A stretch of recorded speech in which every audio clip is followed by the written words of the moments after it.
7, 6, 5, 4, 3.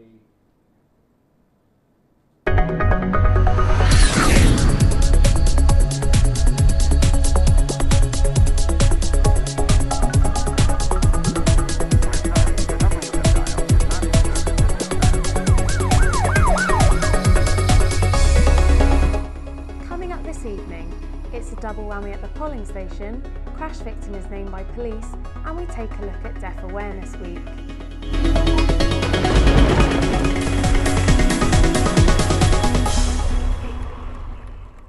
Good evening. There are just 5 hours left to have your say in the local elections and nationwide referendum, which will decide if a new system of alternative voting will be put into action. Our political correspondent, Nancy Duckles, is at a polling station in Bournemouth. Nancy, we've been hearing that the turnout could be as low as a third of the electorate. How's it looking down at Talbot Village? I'm here at Talbot Village and it does seem rather quiet. The opinion polls last week showed that the No campaign was quite ahead, so there is a worry that voters have become complacent about the referendum result. Our reporter Claire Edwards has been to Bournemouth University to find out how much young people know about the possible reform to the voting system. I don't know what it is. The spreading of votes. I think AV is when people vote for their first favourite and their second favourite. Possibly up to 5 favourites. It is quite complicated, so I can see why students perhaps aren't up to scratch with it and maybe choose to kind of turn a blind eye to the voting system and voting in general. But that's definitely a system that we use within the Students' Union because we think it's fairer. And according to national statistics, 85% of students do not exercise their right to vote. This is Claire Edwards reporting for Buzz News. A Royal Artillery Commando has been named as the motorcyclist who died in a road collision on the A31. Our correspondent Charlotte Soper has this report. I'm at the A31 at Alma, where a father of 2 lost his life last Friday. Warren Jackson has been named as the deceased in a collision between his motorcycle and 3 other vehicles. The 43-year-old from Poole had toured in Iraq and Afghanistan and served at the Royal Marines in Poole for 14 years.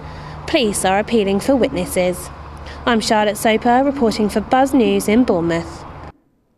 Not many of us realise that almost 9 million people in the UK are deaf. Claire Edwards visited Bournemouth University to find out why it is important for young people to learn sign language. The usual hustle and bustle of everyday life.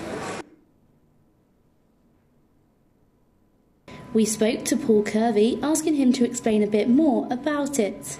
So Deaf Awareness Week is a national Deaf Awareness Week, actually. You know, it's not just us that set up here, it's all over the UK. They have their own activities and events and awareness. The team are here to spread awareness to the students. Yeah, university is all about preparing you for life, preparing you to talk to different people, and there's this whole community of people that I can't communicate with. This is Claire Edwards reporting for Buzz News.